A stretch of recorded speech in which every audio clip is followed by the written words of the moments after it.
Distribution provided by Cloud Sigma, the cloud that adapts to you. Visit cloudsigma.com/thisweekin for a free $200 credit. Today's episode of This Week in Startups is brought to you by SourceBits. Visit sourcebits.com to begin your mobile app development journey. And by MailChimp. Manage lists with up to 2,000 subscribers and send up to 12,000 emails per month for free with MailChimp. Hey everybody, today on This Week in Startups, Peter Diamandis is here. He is the co-founder of Singularity University, the founder of XPrize, the author of Abundance, and a brilliant guy who I've gotten to know over the last couple of years, real visionary. And we're going to talk about just how awesome the future is going to be. Yes, this is the positivity episode. It's not the end of days. It's the beginning of the greatest revolution, and everything's going to be fine. So you don't have to worry about it. This is the positive, emotionally uplifting episode. Stick with us.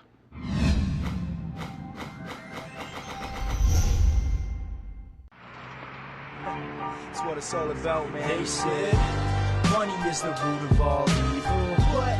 Funny how it feeds my people. Yeah. We ain't gonna live like equals until we get the money, spend the money, and defeat you. Yeah. Money is the root of all evil. What? Funny how it feeds my people. Yeah. We ain't gonna live like equals until we get the money, spend the money, and defeat you.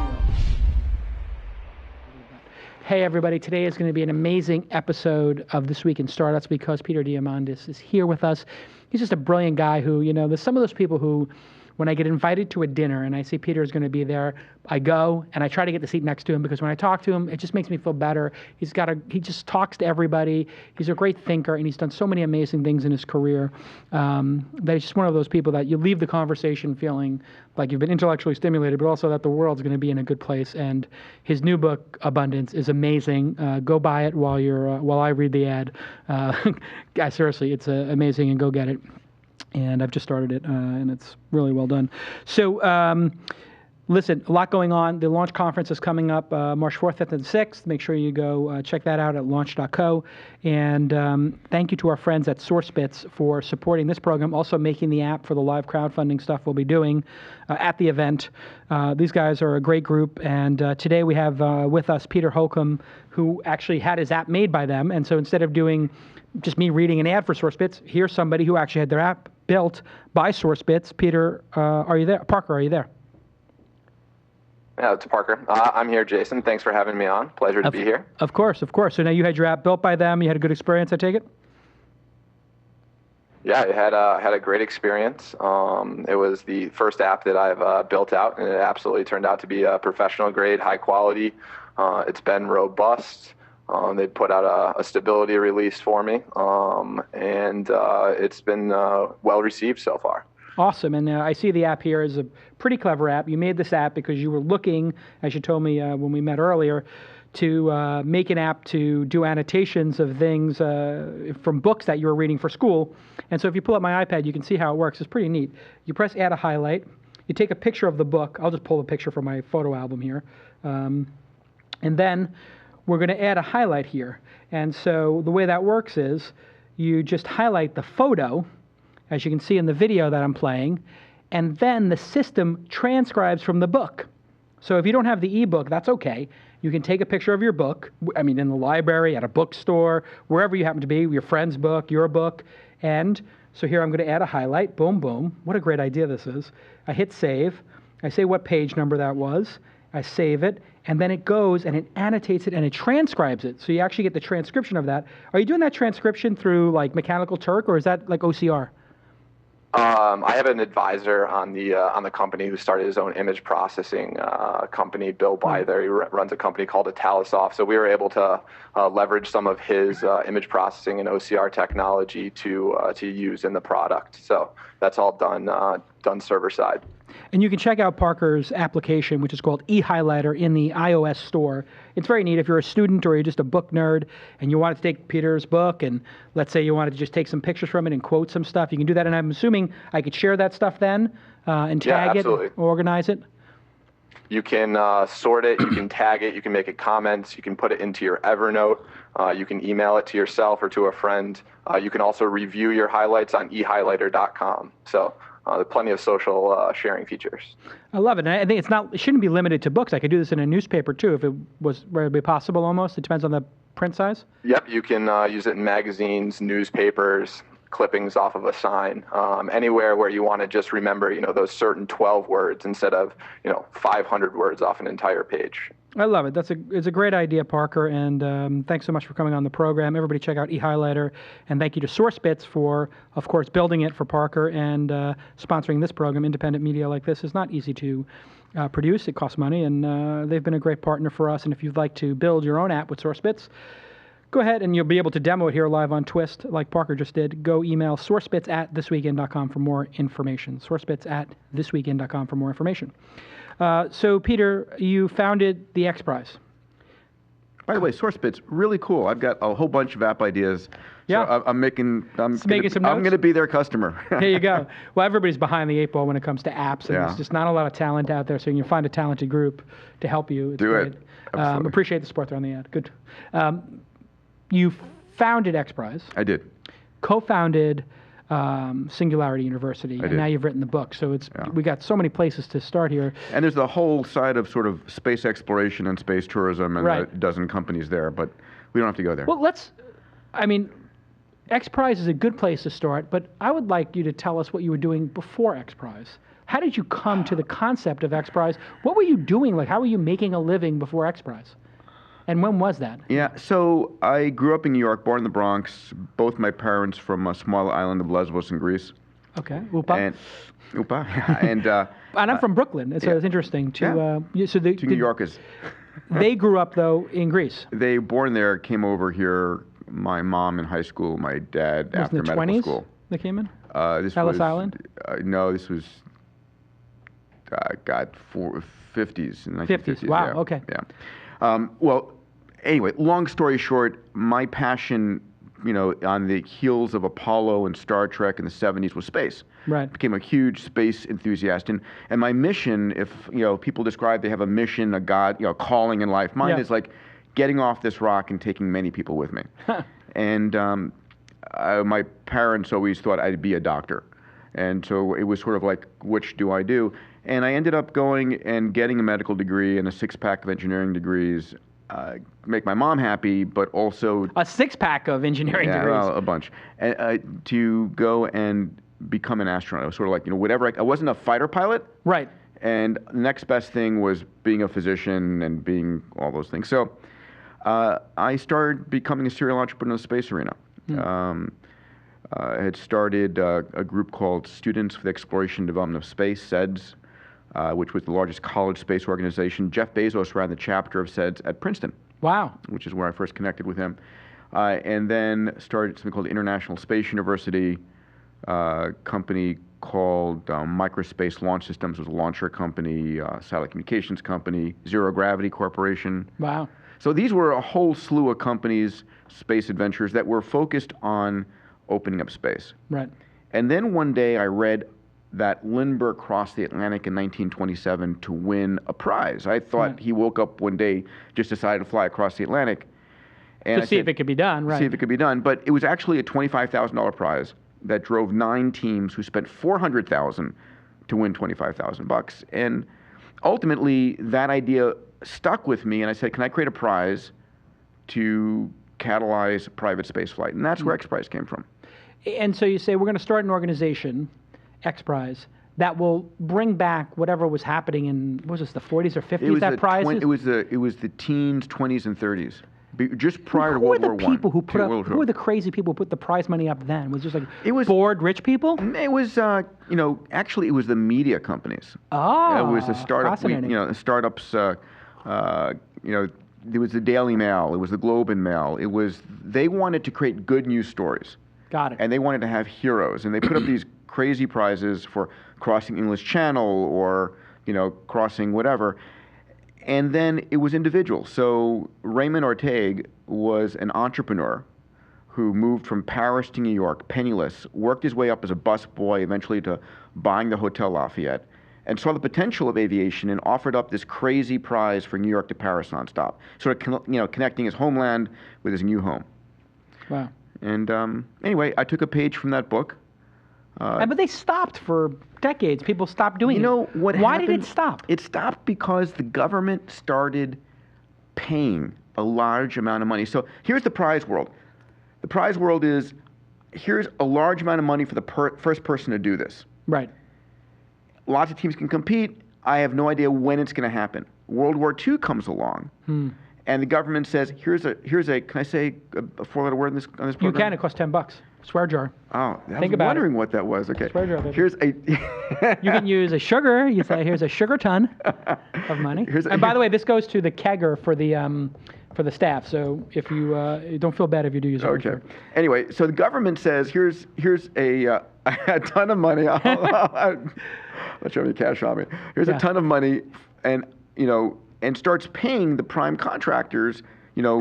Here's money. They were trying to buy time and buy performance to fight the Nazi war machine. Right. And so the idea of letting someone do it on their own schedule went out the window. And so the industrial military complex got spoiled. Cost plus contracts came into existence. The whole prize ideas went away. And so you can get things done faster, but certainly not more efficiently with that model. And nor with as much innovation.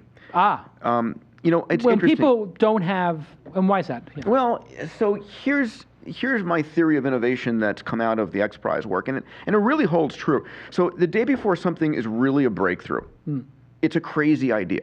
The day before. The day before. Is if it wasn't a crazy idea the day before, it wouldn't be a breakthrough. It'd be an incremental improvement, like a faster computer, a smaller phone. It's not a breakthrough, but going from vacuum tubes to IC circuits was a breakthrough.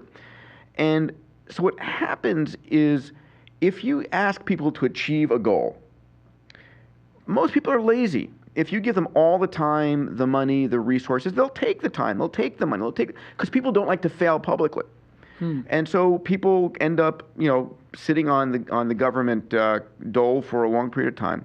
But then if you say to them, listen, you have 1/100th the money, you have 1/10th the time, you don't have 1,000 people, you have 10 people. You don't go thinking out of the box. You go for a really small box. Right. What happens? Most people say can't be done, and they give up, and they just ignore it. Majority of people. The rest of people say I'll give it a try. What they say is, the same old way of doing it before isn't going to work. So I'm going to toss that out. I'm going to try something radically different. I'm going to try a crazy idea. AKA innovation. AKA innovation. And what happens is 99% of the people fail in a competition, but the one person who pulls it off has driven a breakthrough. Right. And so that's the model, if you would, for incentive prizes. Audacious, high-value proposition, very constrained box.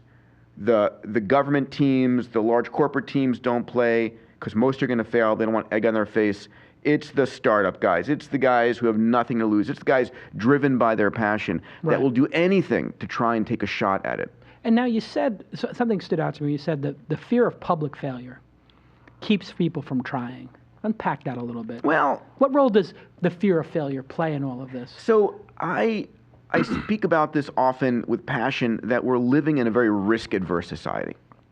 And this risk adverseness is literally destroying us.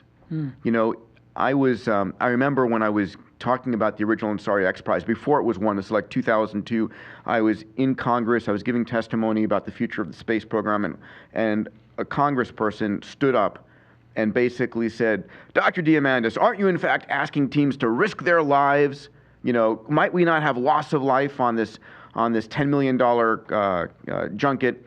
And I was really taken aback. Yeah. And I'd heard this question before, and so I was ready, and I said, I'm kind of shocked by this, because isn't it true that 500 years ago, thousands of people gave their lives to cross the Atlantic and open up America? And then 200 years ago, they gave their lives again to open the American West? I mean, isn't risking your life for something you believe in the American way? Yeah. And they withdrew their question. I withdraw the question. Wow. Yeah. But it's true. Taking risk is extraordinarily important. It seems like it's been lost. And, it's crazy because there is so little downside today. We live in a time of vast resources, more venture capital, more wealth than could ever be invested, sitting in gold bricks, sitting in banks, sitting in bonds. Nobody knows what to do with the money. And Yet people are afraid to try and fail. Is it just the stigma of failure? And it seems like in the United States, it's the most forgiving. I mean, forget about Europe. Well, so the reason we have an extraordinary entrepreneurial culture is because we tolerate failure. In fact, at least in Silicon Valley, you celebrate failure to say, listen, I have had 3 failures, but I've learned a ton, and I'm going for it here. I failed a number of times. You probably haven't ever, but no, that's okay. I have. Okay. Anyway, I have. Trust me, the haters or the jaders are going to. They write very long blog posts about it. but the fact of the matter is that if you're not failing, you're not swinging for the fences. Correct. And ultimately, I think what's happened is we become a very litigious society. Enter 20 lawyer jokes right here. Yep. And ultimately, it's unfortunate because it used to be that if something went wrong, too bad. Now you got to find someone to blame. Finger pointing. I mean, for example, the government has the Solyndra failure on at the Department of Energy. Oh my God, this company went bankrupt. It's $500 million. Who cares? So what? What is that? Like one bomb in Afghanistan? I mean, take some more risk. Let's have 10 failures so we have at least 2 breakthrough ideas. Absolutely. And Fisker failed, obviously, and our friend Elon Musk had Tesla succeed. Yep. And now we have superchargers could go across the country. We have free driving for life. Amazing. And so, I mean, at the end of the day, I think the government should be taking much bigger risks, right? I think large corporations should be taking bigger risks. But what happens is you've got, on a quarterly profitable, public company basis, it's impossible. It destroys you. And congressional investigations, literally this Democratic-Republican struggle, someone's always there to point the finger. So the question is, where does innovation take place? And now that is XPrize. So what was the first XPrize? How did it go? So the first XPrize came from very selfish, I want to go to space reasons. And okay. I launched it in 1996 under the Arch in St. Louis. I didn't have $10 million and I didn't have any teams. But what I did was I created the impression of launching this, what I like to call above the line of super credibility. I had, basically 20 astronauts on stage, the Lindbergh family, the head of NASA, head of the FAA, and no one asked if any money, which I didn't have any teams, right. I did not. And I set out to go and raise that money. It took me 6 years. 6 years of to find the $10 million, because I went and sat down with Fred Smith, with Richard Branson, with 150 CEOs and CMOs. Wow. Basically pitching them on this idea. Ultimately, the Ansari family said yes. God bless them, an amazing entrepreneurial company that built 3 serial telecom companies. Their last one for $1 billion sold to Sonos Networks. At the end of the day, that $10 million prize had 26 different teams who spent $100 million to win the $10 million prize.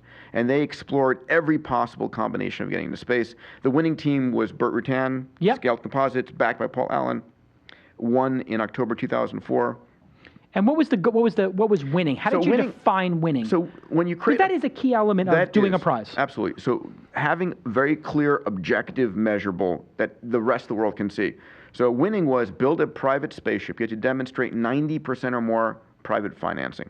Mm-hmm. I didn't want the government of China coming in and winning this thing.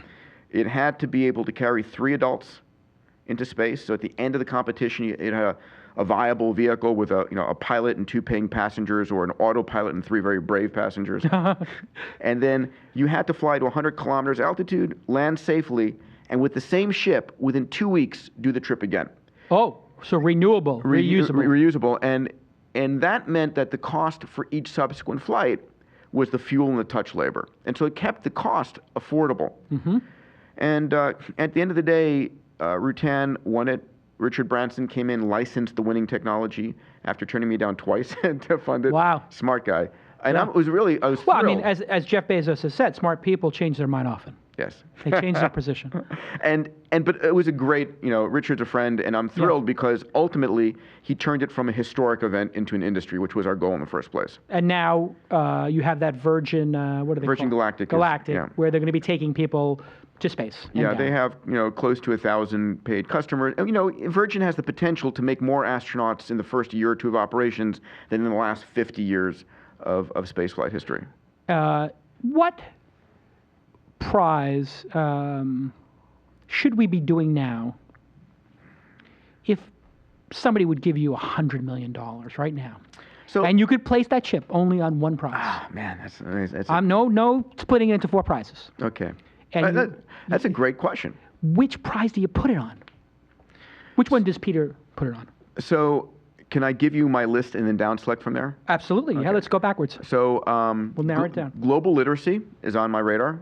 You know, really, how do you reinvent? There are 880 million illiterate people on the planet. Interesting. 10% of those are kids. 80 million illiterate kids.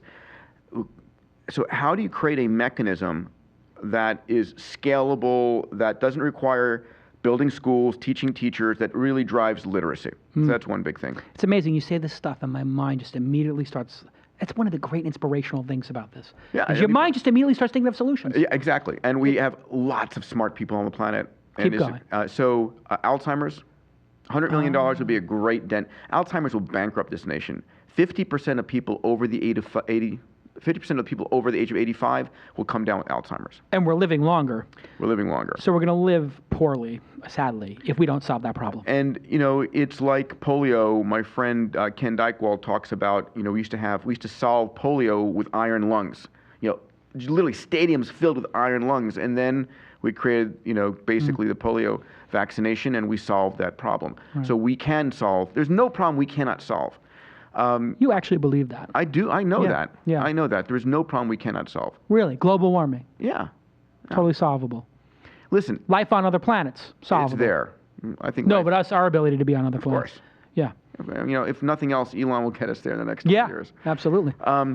You know, nothing's Okay. easy, Right. but we're living during an extraordinary time where the amount of capital, intelligence, technology to take these things on, it's the will is the scarcest commodity. So continue on my list. Earthquake prediction. I think that would be a huge item. Fascinating. You know? And you do have a lot of deaths because of that. You do. And actually, in having just a few minutes warning, would save countless lives. countless lives if you get out of the. If all of a sudden an alarm went off right now and we just had 60 seconds, Yep. a global alarm system that was controlled by its own frequency, that if we knew there was that tsunami coming, if we knew it, so many lives could be saved.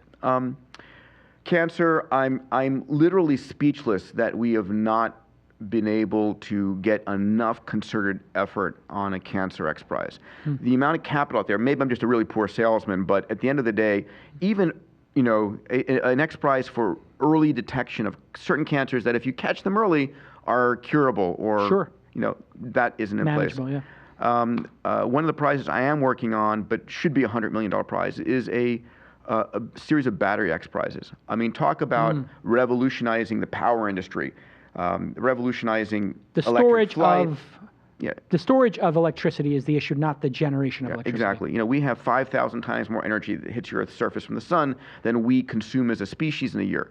It's storing it. It's being able to time shift it.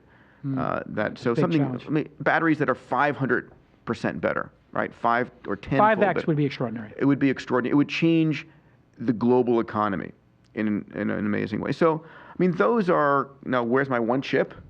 Wait, Yeah. before you answer it, I'm going to let you think about it a little bit because we're going to go to commercial, and then I'll let you answer it after the commercial.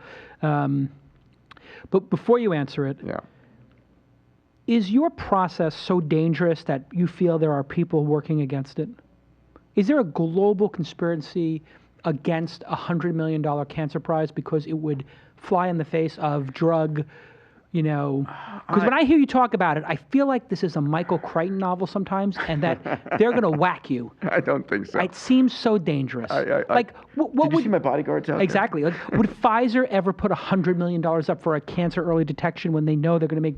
And I don't know. I'm just pulling Pfizer out of there. I'm sure it's great people there, but the fact is, sometimes having those problems in society becomes very profitable for those same people who control the money in our society that would then solve the problem for all of humanity. I honestly, I know a lot of the senior execs at the pharma companies, including Pfizer, Right. and I really don't buy the conspiracy theory.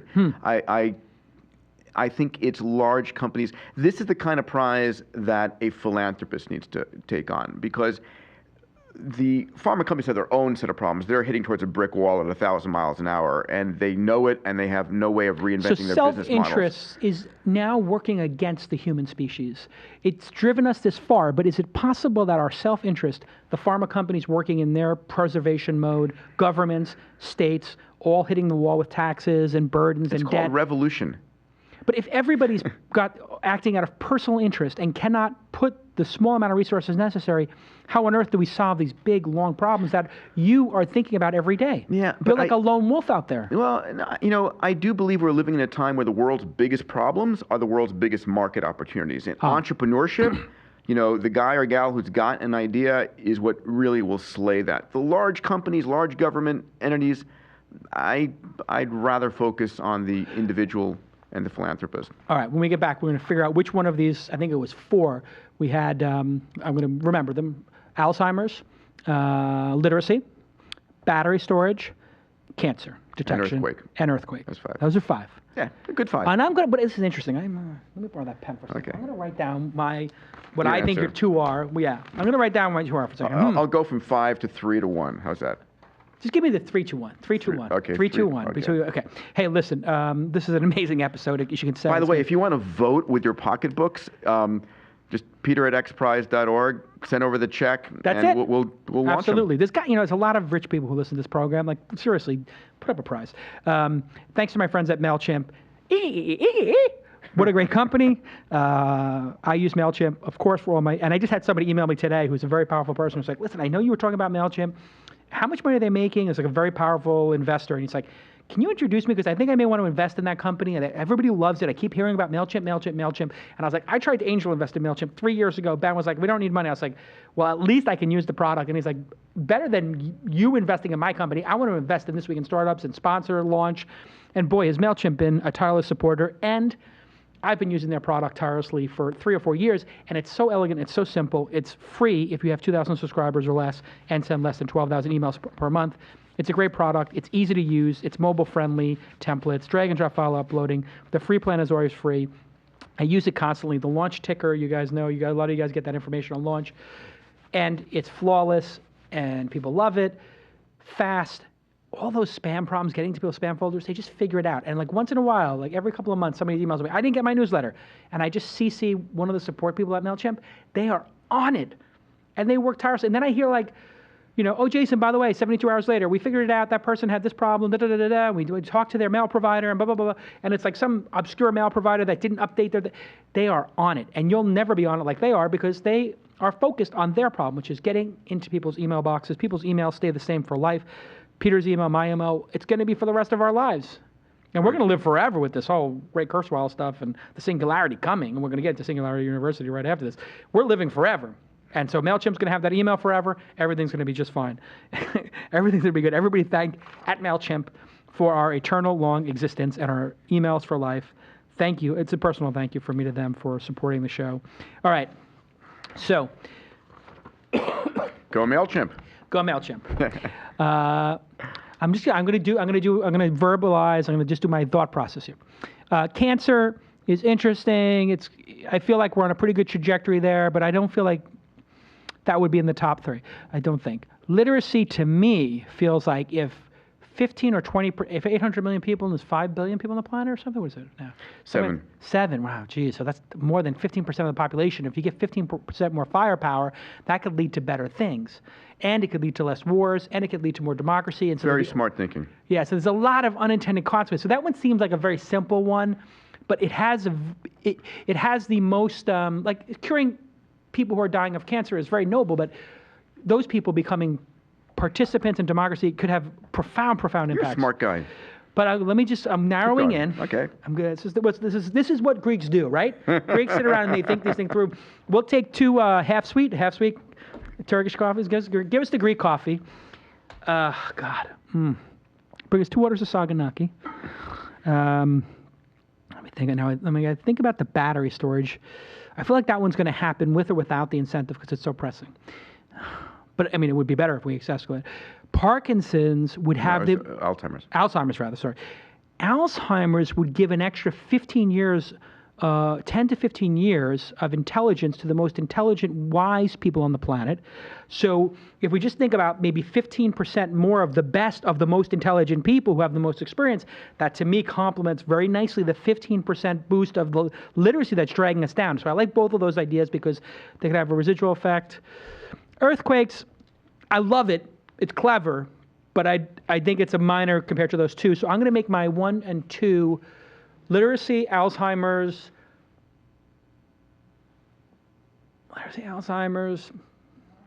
battery, because it would create so much wealth. What are yours? Nailed it. No. Exactly the same. No. Wow. And take me through your thinking. So we are going from 2 billion people connected online in 2010 to 5 billion connected online by 2020.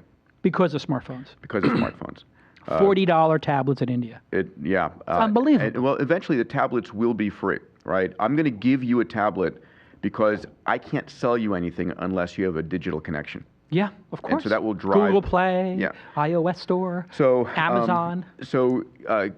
People who are more literate are going to be healthier and educated because that's the means for that. And you're going to have you'll have tens of trillions of dollars flowing into the global economy. It's the same calculus that you did. This is where we will literally have the Mozarts and Galileos and Da Vinci's that we would have never tapped into. You're going to have more Michael Jordans if people have more basketballs and basketball courts. You're going to have, to make it simple for people. Alzheimer's, so global literacy is something we can actually nail now.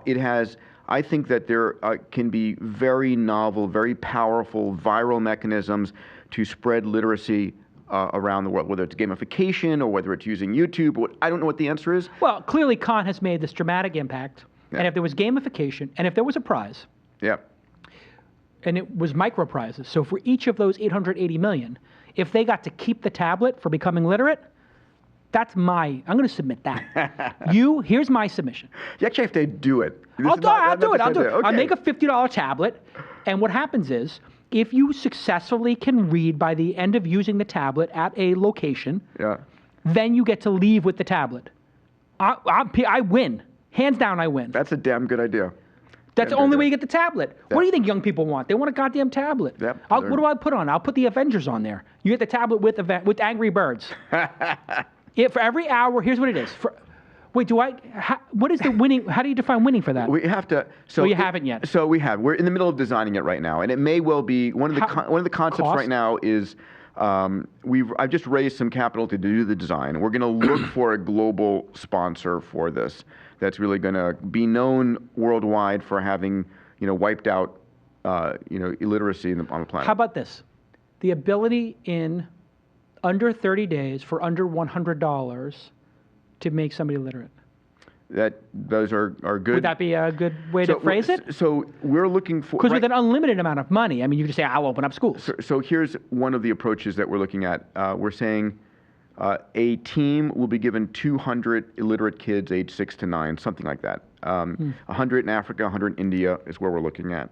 And the team that's able to bring those 200 students to a stage 3 English literacy the fastest and the most scalable fashion will win. So whatever your solution, it's about scalability and it's about speed. So ultimately, training teachers and building buildings isn't going to be scalable. Nonsense. So it's going to be about student-to-student teaching. What language? It's going to be, we're baselining English. Of course, yeah. Because it's the lingua franca. I love saying that. Lingua franca. English is lingua franca. It's it's ironic. It's ironic. No, it's paradoxical. And that too. Yes. Give us 2 orders of the lingua franca, al dente. Keep going.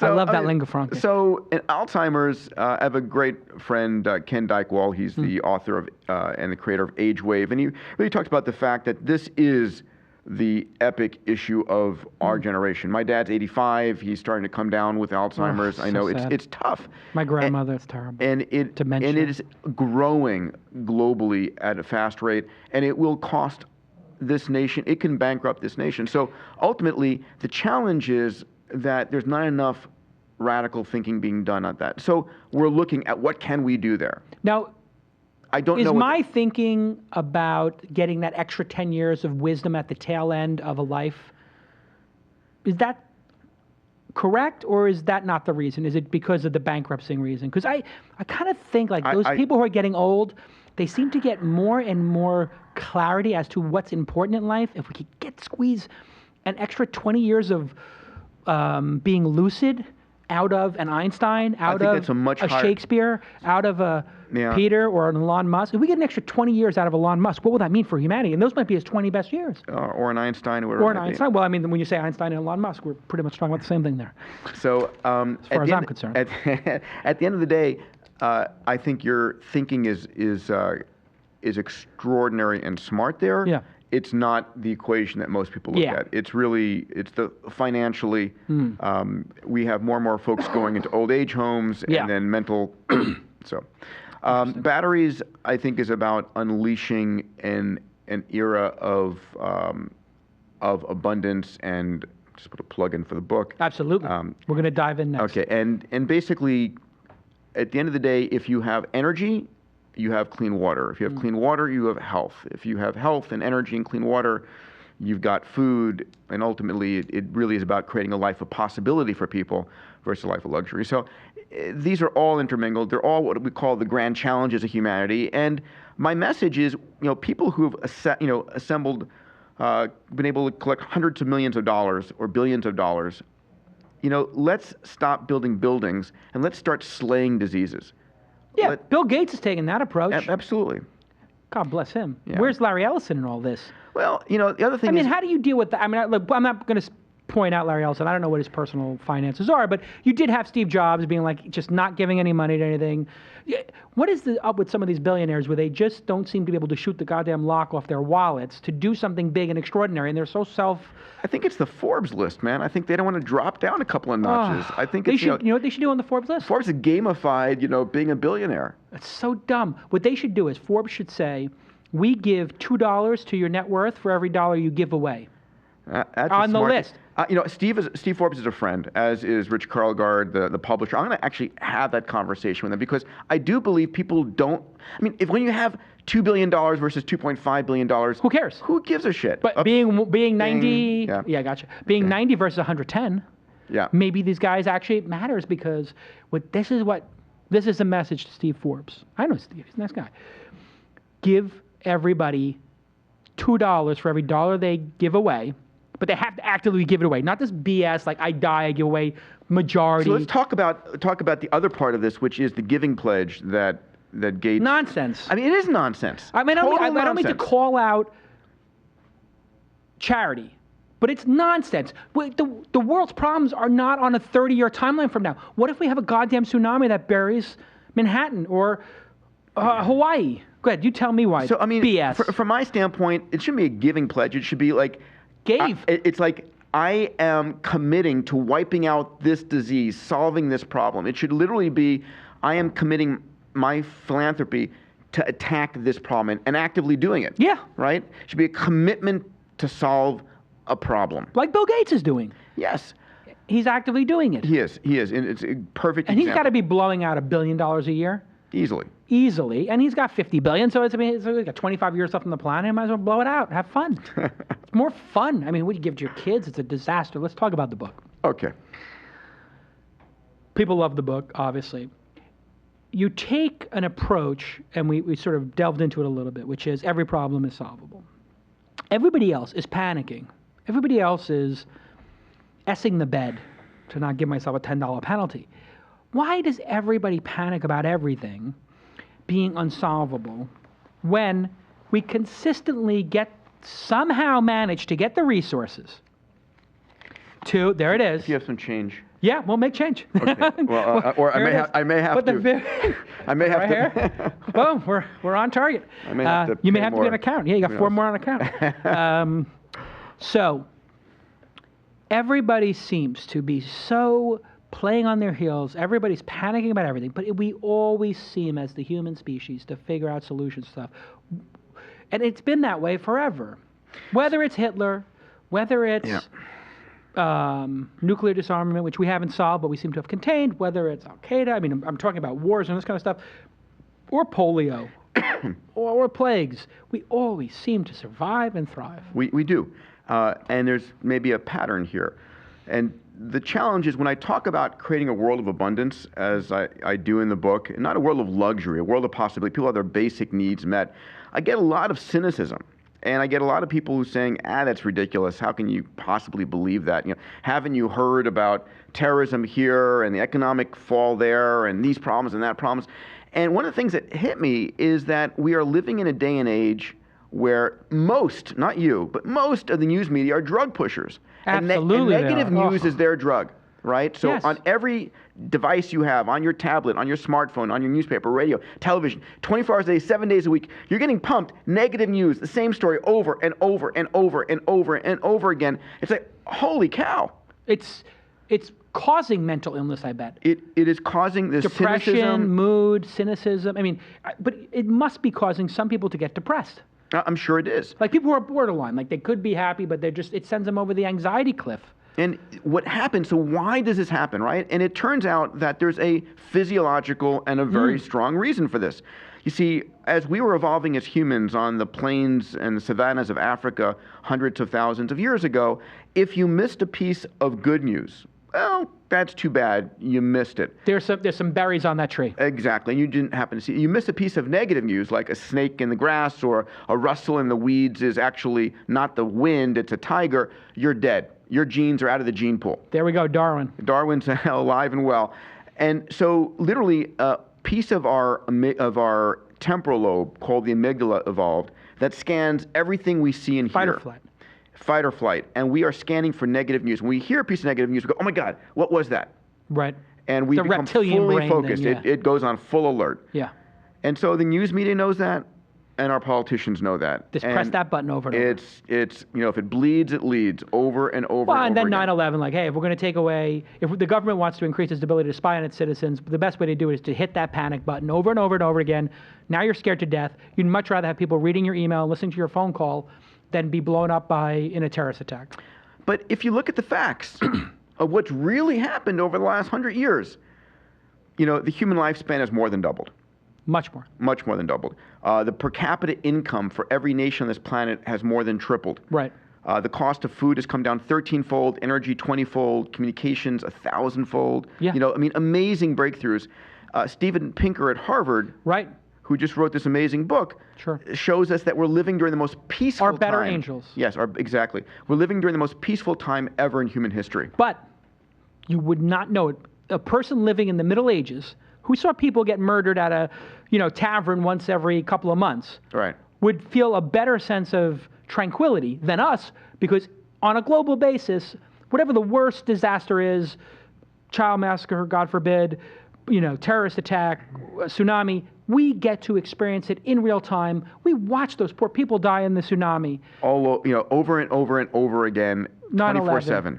Right. That's why I stopped watching the 9/11 footage. I had PTSD. Exactly. And I literally had I it. stop watching the news.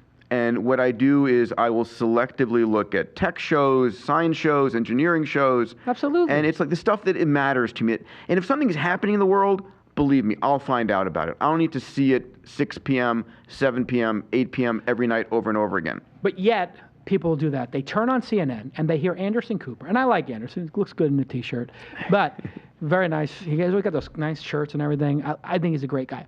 But when he repeats himself over and over again about how bad the situation in Haiti is, we get it. After an hour, we get it. We don't need to be on Haiti for 2 weeks of how. That is, it's just psychologically not good for people. Yeah, agreed.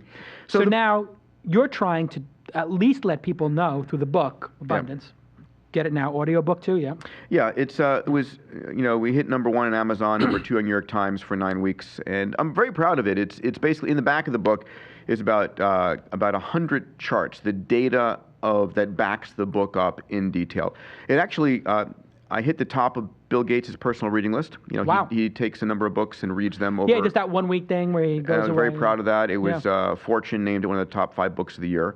And for me, it tells, by the way, the story of XPrize and the story of Singularity University in there.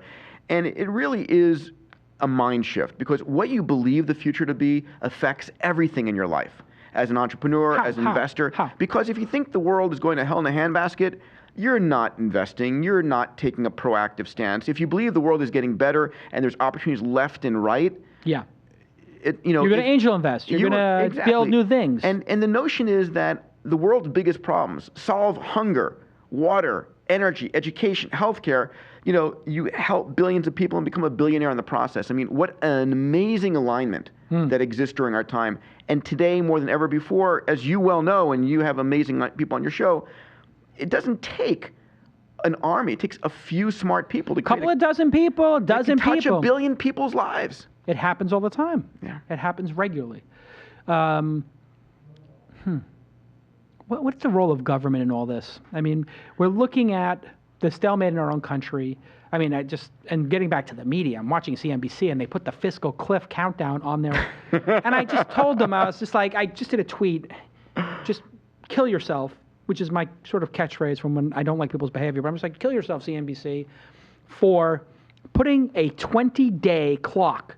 It wasn't I was like, oh my God, the physical cliff is tonight because I see 20. And it's like, no, that's 20 days, 14 hours, 42 minutes. I'm like, are you trying to panic the populace over this stupid, we're going to run out of money, which obviously is not going to happen. It's an arbitrary number that they picked the fiscal cliff. I totally ignore it.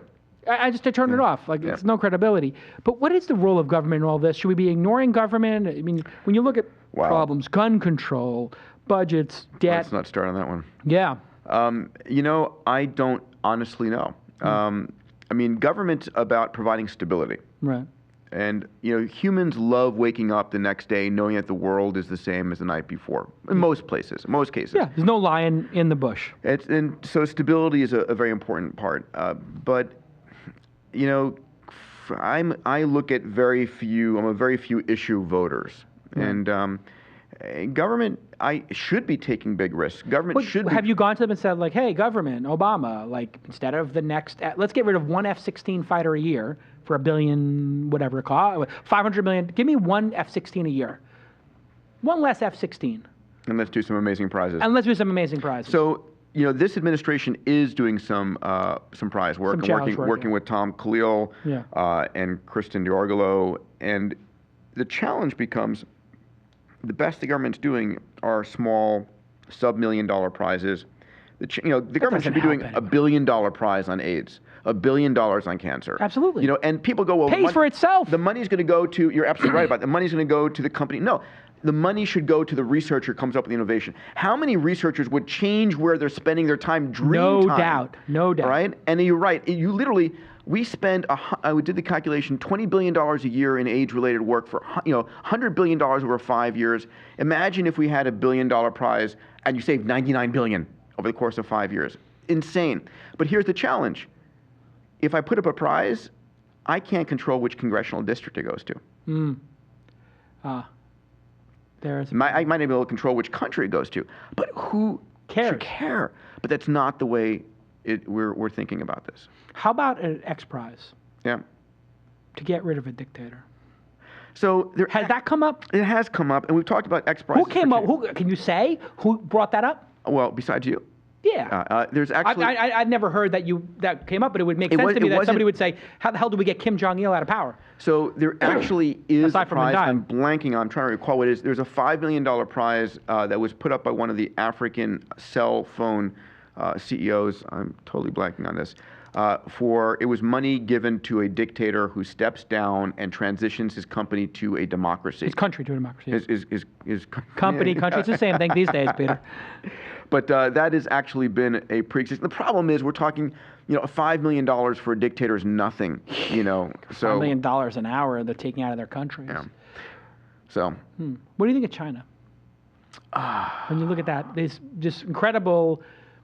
Opening up of China, democracy. So I heard but some people think it's going to be like a complete civil war at some point with what's going on there. It's chaos. So I heard a stat yesterday which blew my mind. I wonder if you've heard this, that in 2013, 1 million Chinese companies will go public on the Chinese stock exchange. No, it can't be impossible. Wow. It was the CMO of a Fortune 100 company that was telling me this. Yeah. And that'd be like one for every 2,000 people. I was like, okay. I literally wrote it down in my notebook. Yeah. And I have to verify. They got a lot of pink sheets there. But China has its own issues with its demographics, its rapidly aging demographics with the results of the one-child policy. It's interesting. I spent a lot of time at Singularity University focusing on the where technology is taking us, because it's extraordinary. So what change. is Singularity University And for those listeners who don't know? I'll come back to that one second. The other thing that is going on is demographics or destiny. The aging of populations around the world are very predictable, are going to transform countries. So Singularity University, Ray Kurzweil, considered one of the most brilliant people. Bill Gates names him as the most brilliant person in artificial intelligence. I think 19 honorary doctorates, honored by 3 standing presidents. My partner in founding Singularity University, he just wrote a book called How to Create a Mind. He's had some extraordinary breakthroughs in AI and how the human brain works. He had written a book, 7 years ago called The Singularity is Near. And the singularity is a concept that says the rate of technical innovation is growing so fast, and breakthroughs allow us to create more breakthroughs and more breakthroughs, that the rate is going to change to a point where it's unpredictable what's going to be happening next. We're effectively approaching a black hole event horizon of change. And we can't Unknowns, see unknown change, right? A rate of change. So Vernor Vinge, an author, science fiction author, called that the technological singularity. It's when AI becomes so smart it starts programming itself, when humans start downloading their brains, whatever it might be, doesn't matter. The name of the university took its name from that book, but it's not about that. It's not about the singularity. So it's not like a cult we're all going to be downloaded into computers.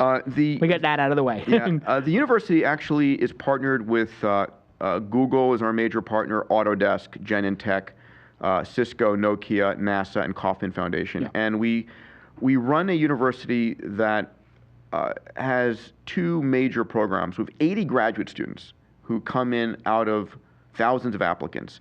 And to become a graduate student at SU, you have to be top in your class, you've got to be a proven entrepreneur, and interested in the world's biggest problems, solving the world's biggest problems. You come in, our facilities are in Silicon Valley. For 5 weeks, we bring in the top faculty from the labs, the companies in AI, robotics, nanomaterials, synthetic biology, digital medicine, 3D printing, computers, networks, security systems, and you really understand what's in the lab and what's coming to market in 2, 5, and 10 years. The next 5 weeks, your goal is to build a startup that can use these technologies to positively impact the lives of 1 billion people. We call it 10 to the 9th plus companies. And we've spun out about 22 companies so far. We're just literally now in the submission phase for applications. If you're What class is it now? The 5th? We're How many? 2009, 10, 11, 12. This will be the 5th class. 5th class, yeah. 9, 10, 11, 12. Yeah, I can use my fingers. That's good. Yeah. It's 5. So if someone's interested, singularityU.org, submit your application. It's really an off-the-charts experience. And then 80 people are allowed in. So it's different than Y Combinator in that you're going to the school every day, hearing from people and collaborating with other like-minded people. And you don't come in there with, I'm going to make this new server, optimization monitoring platform. That's, software as a service. You're coming in saying, I want to change the world. I want to put a dent in the universe. I want to put a dent in the universe. I'm going to take on, water, food, health, whatever it might be, and some extraordinary companies that transformative thinking. And we really, the capital's there to launch you, the connections are there to launch you. A lot of our top companies go and present at Solfrex, at Google. They're plugged. It really is an ecosystem. Are the people who go and do that in the world the type of people who would go to a graduate school to begin with, or are they people who would be getting out of it? Is there a selection problem here? No. That would be when you were forming the university. That must have been a discussion. So we have out clauses. If someone's brilliant, an amazing entrepreneur, and skipped out at high school, they're welcome to submit an application. So you don't have to be out of Harvard to get in. No. Though we do have amazing people. Anyway, I'm not going to go there. The other thing we do is You do have amazing people from Harvard. We do have amazing people from around the world. Right. And the other thing we do is we have executive programs. So we run about 8 one-week executive programs per year.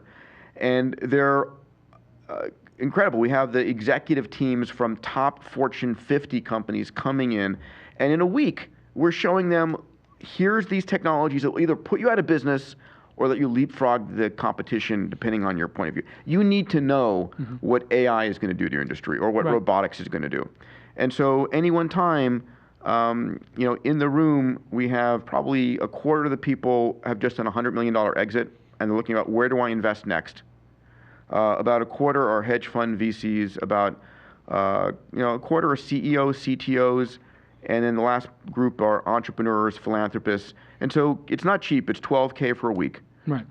But they're extraordinary people. Ricardo Salinas, worth $8 billion from Mexico, comes up from Ashton Kutcher, Jim Giannopoulos, chairman of Fox. John Scully came to the program. We have an amazing group of folks.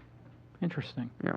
And so what is the goal of the university long term? Like if we're looking back on it 20 years from now, what will you be able to say is true? So a couple of things. Number one, the goal is, it's the flip side of XPrize. So XPrize is about setting the grand challenges that are incentivizing people to go after it. SU is about giving people the tools to go and solve those grand challenges. So there's very much an alignment. Both organizations about solving the world's biggest problems. The other thing is SU is about incubating those technologies and about providing people access to the most powerful tools in the world.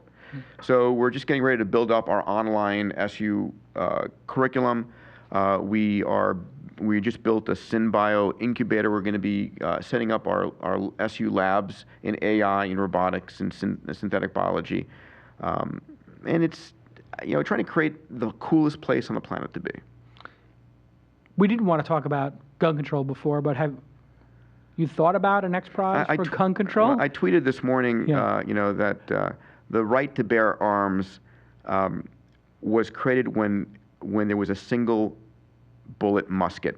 Yeah, and it took like 3 minutes to load it. And it was to have a militia, was it not? Like to have a militia. It's such and like protect yourself against like the Ku Klux Klan. Because we never anticipated automatic weapons or nuclear bombs. I mean, if you want to have parity with the government, we should all have nukes. Absolutely. I mean, I want my nuke. Yeah. Hellfire missiles. Absolutely. Blackhawks. I mean, come on, for God's sake. So, I don't know. I mean, half the reason for me wanting to do my whole space arena is go and do startup. Startup society. What do you think of those guys trying to do the at-sea one? Some people doing that Sea Org kind of thing. I think that's cool. I think we're going to see experimentation in new government. The challenge is there's no place you can go right now and let's plant a flag and start again. It's all taken. So we can create, seasteading it's called. You can go creating a country sort of at sea. At sea. Virtual countries. We're going to go create virtual worlds online. And then ultimately, we got a big cosmos out there. Well, I mean, if a country was sort of bankrupt or was having financial problems, they could divvy it up and make 10 countries out of some particularly struggling country and sell them off 1/10 at a time with spin-offs. Spin-offs. Yeah, why don't somebody who's got a bunch of islands just start selling them? Yeah, could happen. The Greeks could do it. They have a bunch of islands. Like here's a new Spetses, the country of Spetses. Here we go. They got but it's interesting because there was a brilliant man who was a friend of mine, David Wine, and we sat down one day and we said, what would be the basis for creating a new country? And we actually came up with an amazing business plan. Want to hear it? Yes. So here's the concept. So first of all, being a country really means how well you can defend yourself, because who cares if anybody can come over and just take you over right away. So is that like sovereignty or something? Well, it's basically you're only as independent as your ability to defend yourself or be defended by your neighbor exists. Okay, right? Sure. So here was our business plan for this country. We were going to create the country, and it was going to be the top medical technology in the world. We were basically going to buy the best researchers and doctors, move them there, and create the rules and regulations for the, whatever research you want. Research, you want whatever. stem cell, you got it. Go right? for it. And it was like we basically would have the place that human trials. Let's go.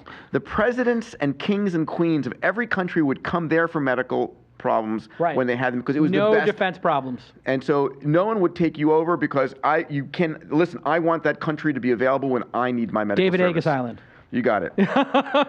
Nice shorthand. Oh, really? Did I figure it out? Dr. Agus Island. Here we go. What's the most dangerous XPrize idea that's come up that you just said would love to do it, but would create too much heat?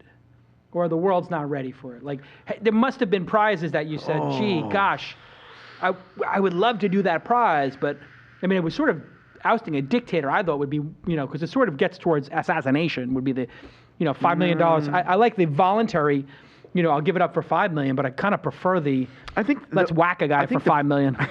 I think the prizes that have potential difficulty are the ones that are going to be biomedical, where if you allow them to be global, there would be, in order to win it, you'd have to be in a country that doesn't have sort of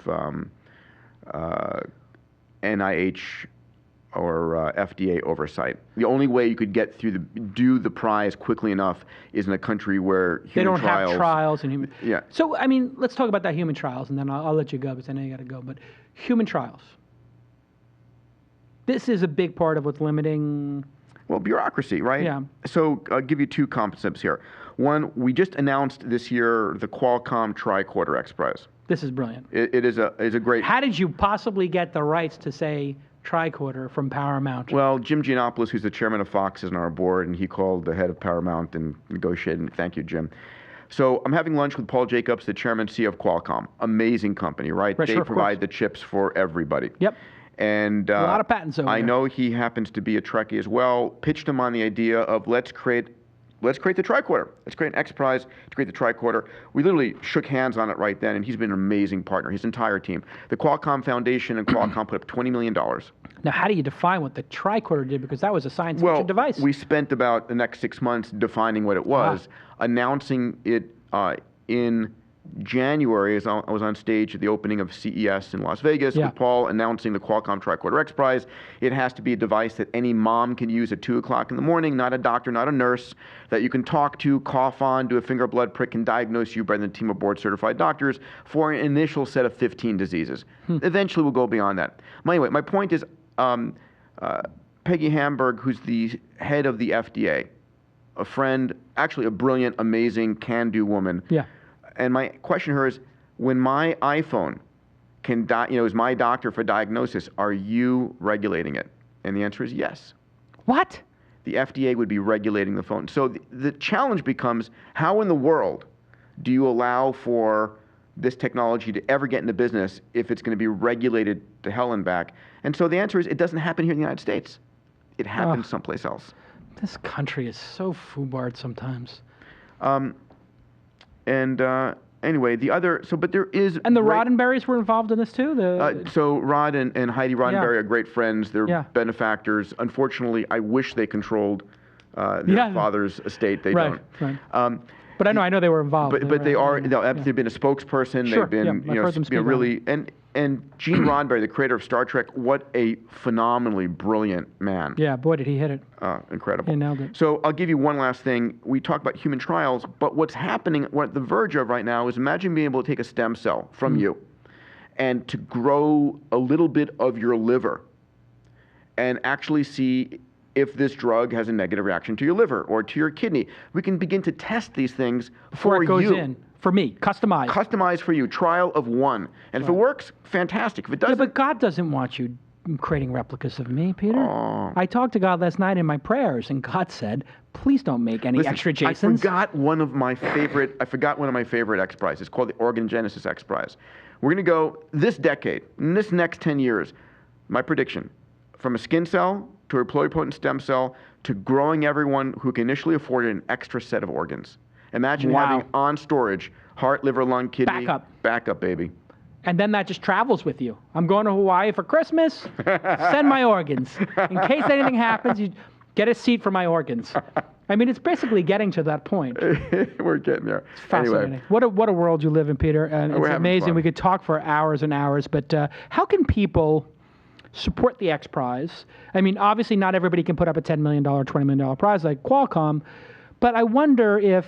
Listen, I'll give you a couple of things, if I may. First of all, if you, I tweet about my adventures. I'm just at Peter Diamandis. Yep. First name, last name. Please follow me. Would love for folks to.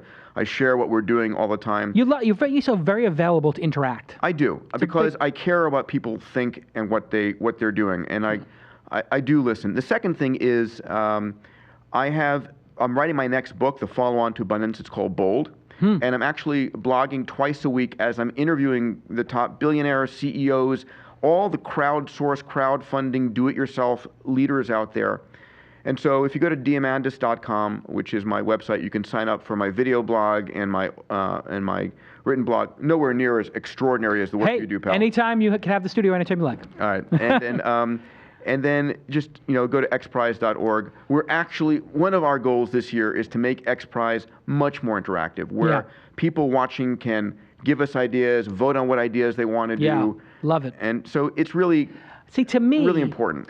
I would love it if we could get a demand XPrize going where, let's say, you got something dangerous like the liver, back up your organs kind of thing.